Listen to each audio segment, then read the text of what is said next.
श्री दत्तप्रबोध अध्याय 57. एकनाथ भक्त नरहरी व निंबराज यांची कथा. अध्यायाला सुरुवात करूयात. एकनाथांची महती त्रिखंडात गाजत होती. जो जो त्यांच्या सानिध्यात येत असे तो तो त्यांच्या परिस्पर्शानं पावन होत असे. त्यांची ही कीर्ती ऐकून नरहरी नावाचा एक गृहस्थ त्यांना अनन्य भावानं शरण आला. नरहरी प्रपंचाबाबत उदास होता. पत्नी मुलांचा मोह त्यानं कधी सोडला होता. लौकिक सुखाची ओढ त्याला नव्हती. नाथांच्या पुराण कथनानं तो अत्यंत प्रभावित झालेला होता. कीर्तनात भारला गेला होता आणि त्याला मानवी जीवनाचा वैयार्थ लक्षात आला होता. परमार्थाकडे झुकलो, त्यातच रमलो तरच मानवी देह लाभल्याचं सार्थक केलं असं होईल हे त्याला उमगलं होतं. नित्यनेमानं तो एकनाथांचं कीर्तन ऐकायला येत असे. त्याचाच परिणाम होऊन नरहरीनं संसार सोडला. सर्व संग परित्याग केला आणि तो नाथांच्या घरी येऊन राहिला. नाथांची सर्व प्रकारची मनोभावानं सेवा करू लागला. तत्परतेनं नम्रतेनं त्यांचे घरगुती कामही करू लागला. नाथ म्हणजे त्याचं दैवत होतं. नाथांच्या तोंडून बाहेर पडलेला प्रत्येक शब्द झेलताना कितीही त्रास पडला तरी न कुरकुरता तो ते काम पार पडत असे. नरहरी खरोखरच सेवाभावी आणि विनम्र होता. त्याची सेवा पाहून नाथांनाही एक दिवस त्याची अनुकंपा आली आणि नाथ म्हणाले, नरहरी, अशी किती दिवस माझी सेवा करणार आहेस? आपल्या घरी जा आणि चित्त ईश्वर चरणी एकाग्र कर. तुला निश्चित दत्तात्रयांचं दर्शन होईल. त्यावर नरहरी म्हणाला, नाथ, आता कुठलं घर? माझं हेच घर आणि दैवतही आपण. आपल्या पायांची सेवा करायला मिळाली की मला स्वर्गसुख मिळाल्यासारखं आहे. आपल्या चरणसेवेशिवाय मला दुसरं काही नको. आपला विरह आता मला सहन होणार नाही. नाथ म्हणाले, नरहरी, मी सांगतो त्याप्रमाणे कर. सर्व संग परित्यागी माणसानं कसलाही मोह धरणं हे वाईट. तुझ्या हितासाठीच मी तुला माझ्यापासून दूर पाठवणार आहे. तिथं तुला प्रत्यक्ष श्री दत्तात्रय येऊन भेटतील आणि तुझ्या मनीची आस पूर्ण करतील. तुला अनुग्रह देतील. त्यावेळी नरहरी म्हणाला, कुठं जायचं? काय करायचं? नाथ म्हणाले, देवगडावर, म्हणजे दौलताबादला. जनार्दन पंतांची समाधी आहे. तिथं जाऊन तू मनोभावानं त्यांची सेवा कर. तिथं तुला निश्चित अवधूत भेटतील. तुझी मनोकामना पूर्ण करतील. गुरूंची आज्ञा शिरसावंद मानून नरहरी नाथांना आणि गिरिजा माऊलीला नमस्कार केला आणि तोच शुभमुहूर्त मानून देवगडाकडे कूच केलं. सद्गुरुनाथांचं भजन करीत नरहरी देवगडावर येऊन पोहोचला. तिथली जनार्दन पंतांची समाधी प्रसिद्ध होती. तपार्चनाला यासारखं दुसरं शुद्ध पवित्र स्थळ नव्हतं. अनेक योगी इथं जप तपासाठी येत असत. ध्यानधारणेला बसत असत. नरहरीनंही हृदयांतरी दत्त ध्यान करून भक्तिभावानं अनुष्ठानाला सुरुवात केली. मन एकाग्र करून साधना आरंभली. श्री जनार्दनांच्या पादुका पूजून स्वानंदात मग्न होऊन भजन गायले. असेच काही दिवस गेले. नरहरीनं आता अन्नपाणी वर्ष केलं होतं. थंडी वाऱ्याची उन्हा पावसाची तमा बाळगली नव्हती. त्याची ही भक्ती पाहून, निष्ठा पाहून दत्तात्रयालाही कळवळा आला आणि एक दिवस नरहरीच्या पुढ्यात 3 फकीर येऊन उभे राहिले. त्या निर्मनुष्य स्थळी अवचित आलेले फकीर बघून नरहरी बावचळला. फकीर त्याच्याशी यावनी भाषेत बोलत होते. त्यामुळे तर तो आणखीनच घाबरला. काय करावं त्याला काही सुचेना. फकीरांनी त्याला विचारलं, तू कोणत्या हेतूने इथं आलास? कशासाठी या पादुकांची पूजा करतोस? तुला इथं कोणी पाठवलं?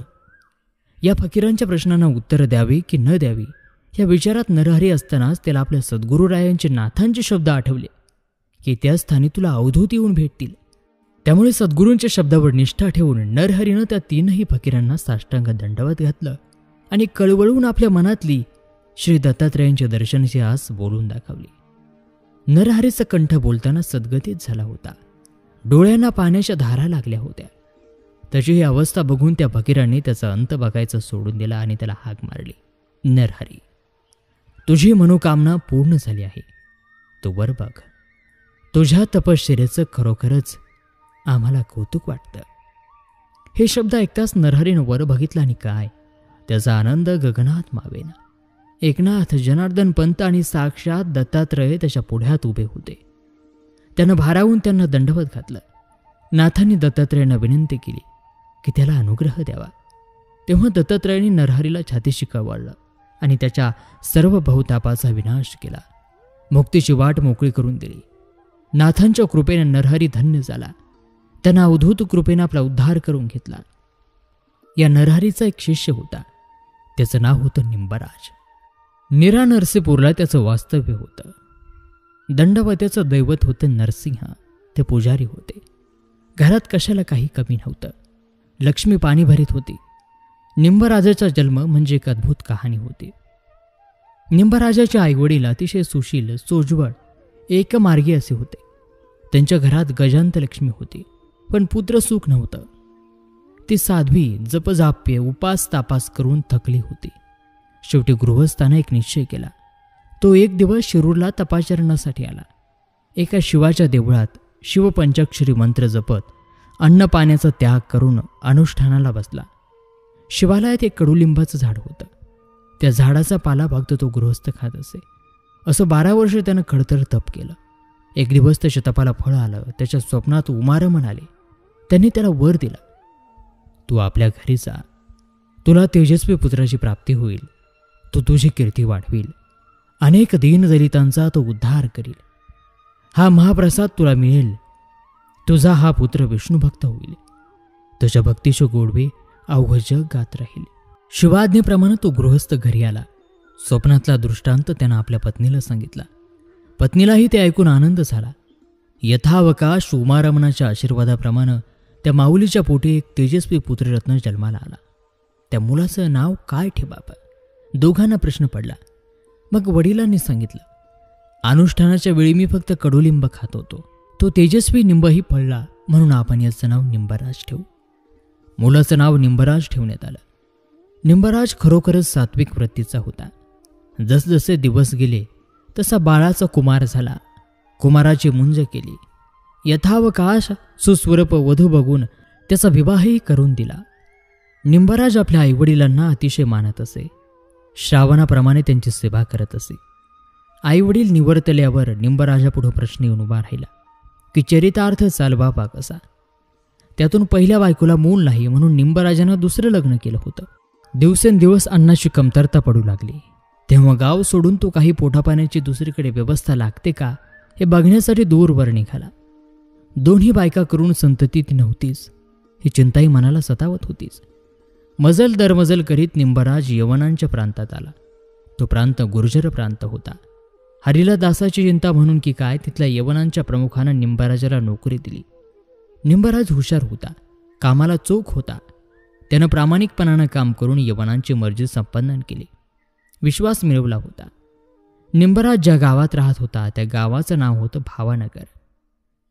ईश्वराची करणी किती अद्भुत असते हे पाहण्यासारखं आहे. या भावानगरातच 2 शेतकरी भाव राहत होते. दोघेही वेगवेगळे राहून आपला संसार करत होते. चरितार्थाचं बघत होते. एकमेकांचा एकमेकांशी तसा काही संबंध नव्हता. मोठ्या भावाची बायको स्वभावानं अतिशय खाष्ट होती, दुष्ट होती. धाकट्या दिराचं चांगलं झालेलं तिला बघवत नसे. ती नेहमी त्या कुटुंबाला पाण्यात पाहत असे आणि त्यांच्या वाईटावर राहत असे. दिराचा नायनाट करून त्याच्या वाटणीची संपत्ती, जमीन आपल्या घशात घालून जावेला एखाद्या दासी भटकीप्रमाणे वागवण्याची तिची इच्छा होती. ती इच्छा पूर्ण करून घ्यायची संधी ती शोधत होती. एक दिवस ती संधी आली. धाकट्या भावाला द्वारकेला जाऊन द्वारकाधीशाची भेट घ्यावीशी वाटू लागली. त्याच्या दर्शनासाठी भावाचं मन आसुसलं. हरिदर्शनाची त्याला तळमळ लागली. आपल्या मनातला हेतू त्यानं आपल्या बायकोला सांगितला. बायको म्हणाली, आपल्याबरोबर मीही द्वारकाधीशाच्या दर्शनाला येते. त्यावरती तो म्हणाला, अगं तू माझ्याबरोबर आलीस तर घरचं कोण बघणार? तसं नको, मी एकटाच जातो, दर्शन घेतो आणि लगेच परत येतो. त्यावेळेस ती म्हणाली, नाथ, यात्रेला निघायचं म्हणजे दानधर्म करण्यासाठी, वाटे खर्चासाठी पैसे हवेत, थोडीफार पुंजी जवळ हवी. त्यावरती तो म्हणाला, त्याची काळजी तू नको करू. माझ्याजवळ वाटे खर्चासाठी आणि दानधर्म करण्यासाठी 5 सुवर्णमुद्रा आणि 17 होण आहेत. ते पुरेसे आहेत. वाटेत वाटचाल करण्यासाठी तहान लाडू आणि भूक लाडू तेवढे दे. नवरा बायकोचा हा संवाद मोठी जाऊ ऐकत होती. आनंदानं त्याचे डोळे चमकले.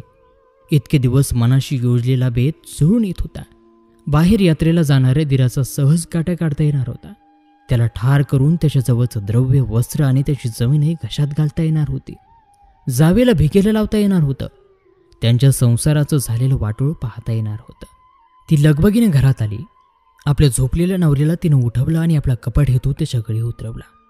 नवराही बायकोच्या मुठीत होता. त्यानं बायकोच्या कारस्थानाला होकार दिला आणि यात्रेला जायची तयारी केली. दुसऱ्या दिवशी धाकटा भाऊ बाहेर पडताच मोठा भाऊही बाहेर पडला. त्यानं धाकट्याला विचारलं, अरे कुठं निघालास? तो म्हणाला, दादा मी यात्रेला निघालोय द्वारकेला. घरात बायको एकटीच आहे, तिला सांभाळा, लागेल ती मदत करा. अरे तसं कशाला, मी येतो तुझ्याबरोबर द्वारकेला. असं तर मग आनंदच आहे, चल तर मग. धाकटा भाऊ भोळा होता, मनाचा सरळ होता. त्याला भाऊ बरोबर येतो म्हणून आनंद झाला. पण धाकट्याची बायको चाणाक्ष होती, तिला माणसांची पारख होती. मोठ्या भावाचं द्वारकेला जाणं तिला साधं वाटत नाही. नक्की त्यात काहीतरी काळं वेरं होतं. तिनं नवऱ्याला आत हाक मारून सूचना दिली. नवऱ्यानं बोलणंही असण्यावारी नेलं. दोघे भाऊ यात्रेला निघून गेले. प्रवास चालू होता. धाकटा भाऊ पुढं होता, मोठा मागे. धाकट्याच्या मुखात श्रीहरीचं नामस्मरण होता. मोठ्याच्या डोक्यात त्याचा काटा कसा काढता येईल याचे विचार घोळत होते. चालता चालता निबिड अरण्य लागलं. अवघड दरीत दोघेही वाट कापत होते. धाकट्याचं मन नामस्मरणात तल्लीन झालं होतं. मागे न पाहता तो झपझप पाठ काढत होता.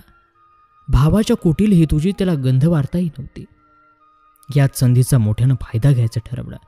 दोघांशिवाय दुसरं कुणीच नाही असं पाहून त्यानं मागून भावाच्या डोक्यात प्रहार केला. भाऊ बेशुद्ध झाला. त्यानं त्याचे तुकडे तुकडे करून त्या भीषण दरीच्या कपारीत पुरले. त्याच्या जवळची वस्त्र, सोनं नाणं सर्व आपल्या पडशीत बांधून घेतलं आणि तो तसाच माघारी आला. आपल्या नवऱ्यानं कामगिरी फत्ते केल्याचं पाहून त्या दुष्ट स्त्रीला परमानंद झाला. आपला मोठा धीर परत आल्याचं पाहून त्या साध्वी स्त्रीनं विचारलं, माझे पती केव्हा येणार? इथून तर बरोबर गेलं होतात, तसं येताना त्यांना बरोबर का आणलं नाहीत? त्यावरती तो म्हणाला, तुझ्या नवऱ्याचं क्षमकुशल मला काय माहीत नाही. इथून निघतानाच तो माझ्याशी भांडत होता. त्याला किती समजावलं तरी तो ऐकेना. वाटेत तर त्यानं मला मारहाणही केली, पण मी मोठ्या मनानं ते सोडून दिलं. वाटेतल्या लोकांनाही त्याला 4 समजुतीच्या गोष्टी सांगितल्या, पण त्यांना ऐकलं नाही. तेव्हा मात्र मी माझ्या दुसऱ्या मार्गाने गेलो. तुझा नवरा कुठं गेला मला माहीत नाही. धीराचं हे उत्तर धादांत खोटं होतं. हे त्या चाणाक्ष स्त्रीच्या लक्षात यायला वेळ लागला नाही. तिनं देवापुढं धरणं धरलं. तेव्हा तिच्या स्वप्नात तिचा नवरा आला. त्यानं तिला मोठ्या भावानं आपल्याला कसं मारलं, कुठं पोडलं आणि काय झालं ते सांगितलं. त्या भाईचा धीर सुटला. ती आकांत करू लागली. गावकऱ्यांच्या कानावर ही गोष्ट गेली. गावात कुजबूज सुरू झाली. पण मोठ्या भावानं कानावर हात ठेवले. विधवा बाईकडे काहीच पुरावा नव्हता. पण कित्येक महिने लुटले तरी तिचा नवरा परत आला नव्हता. होता होता ही गोष्ट दिवाणाच्या निंबराजाच्या कानी गेली. त्यानं त्याचा सोक्षमोक्ष लावायचं ठरवलं. तो त्या बाईच्या घरी गेला. त्या बाईनं निंबराजाला विश्वासपूर्वक सांगितलं, मी म्हणते जर हे खरं नसेल तर तुम्ही मला देहदंडाची शिक्षा द्या. माझ्याबरोबर मी म्हणते त्या स्त्री भाऊजींना घेऊन चला आणि मग खरं खोटं पहा. त्या स्त्रीच्या म्हणण्याप्रमाणे निंबराज तिच्या दिराला घेऊन त्या निबिड अरण्यात गेले. दिराला कितीही खोदून खोदून विचारलं तरी तो बोलेना. स्वप्नात सांगितल्याप्रमाणे आठवून अंदाजानं त्या स्त्रीनं पोरलेली जागा दाखवली. निंबराजाच्या बरोबरच्या शिपायांनी ती जागा खणली आणि काय आश्चर्य, श्रीहरीची लीला अगाध. त्याच्या अस्थींवर एक चक्र होतं, साक्षात सुदर्शन चक्र. आणि तो खड्डा खोदून पाहताच रक्त, मांस, मेद वेगळं असंही दिसलं. सगळे चकित झाले. सगळ्यांची खात्री पटली त्या स्त्रीचं म्हणणं खरं होतं. त्या स्त्रीनं तिथं सगळ्यांचा निरोप घेतला आणि आपल्या नवऱ्यामागोमाग आपला देह ठेवला. देह ठेवताना तिनं आपल्या दिराला शिक्षा करू नका असंच सांगितलं. कोण कुठला शेतकरी पण हरिभक्तीने वेडा झाला होता. त्याच्या रक्षणार्थ हरीनं सुदर्शन चक्रही ठेवलं होतं आणि आपण माया, मोह, लौकिक सुखात गुंतून पडलो. चुकूनही परमेश्वराचा विचार केला नाही. निंबराज विचार करत होता. त्या स्त्रीच्या धाडसाचं, पातिव्रत्याचंही निंबराजाला कौतुक वाटलं.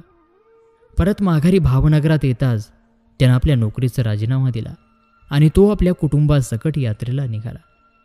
ईश्वराच्या ध्यासानं त्याचं मन झपाटलं होतं. तो द्वारकेला आला. द्वारकेच्या राण्याच्या दर्शनानं त्याचं मन वेडावलं. तिथं निंबराजानं नाममुद्रा तयार केली. त्यावरती मला सतत संत सज्जनाचा सहवास लाभावा, द्वेष निंदाविरहित बुद्धी मिळावी असं लिहिलं. निंबाचं संसारातून मन उडालं. ऐहिक सुखातून विरक्त झालं. कोणत्या मार्गाने तपश्चर्या केली तर आपल्याला श्रीहरी दिसेल याचाच तो सतत विचार करू लागला. आणि श्रोतो, याबरोबर श्री दत्तप्रबोध ग्रंथातील हा 57वा अध्याय समाप्त होत आहे. पुढील अध्यायामध्ये सद्गुरू नरहर यांनी संन्यस्त निंबाराज यांची कथा आहे. ती कथा ऐकायला पाहायला विसरू नका. आपल्याच मीट फॉर मराठीच्या 58व्या अध्यायात. तोपर्यंत नमस्कार, धन्यवाद. श्री गुरुदेव दत्त.